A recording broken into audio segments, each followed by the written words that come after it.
আজকে কলরবের official page থেকে আমার মাকে নিয়ে অশালীন মন্তব্য করা হয়। এই কলরব কিভাবে সুশৃঙ্খল, মানে আমি বুঝি না।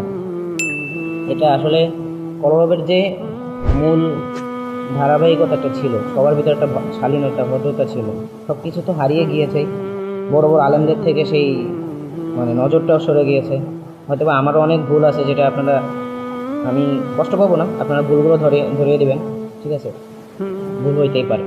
বাকি এগুলো নিয়ে ভয় দেখানো বা ব্ল্যাকমেল করা, এটা ঠিক কিনা আপনারাই বলেন। আমাদেরকে হুমকি দেওয়া হয়েছে, আমাদের চরিত্রের সমস্যা আছে।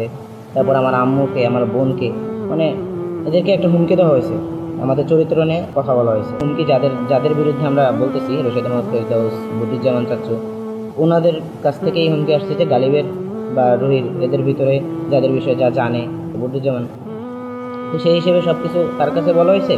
এবং সে আমার ওই ছোটোবেলার ওই বিষয়গুলো নিয়ে আমাকে ব্ল্যাকমেল করতেছে।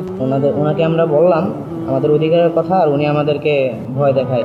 কিন্তু তারা আসলে আমার আম্মুকে নিয়ে যেভাবে কথা বলছে, যে উনি হয়তো ভুলে যেতেছে যে এই কলরব যে প্রতিষ্ঠাতা করছে, যে মালিক ছিল, এটা তার স্ত্রী এবং এটা তার সন্তানদের বাবা। কারণ কলরবের ভিতরে তো ওইরকম মন মানসিকতা মানুষ কয়জন আছে?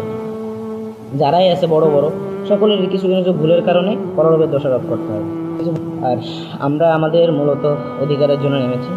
তো যারা আজাদ ভক্তরা আছেন, বাবাকে ভালোবাসেন, তাদের কাছে রিকোয়েস্ট করবো তারা আমাদের সাথে থাকবেন।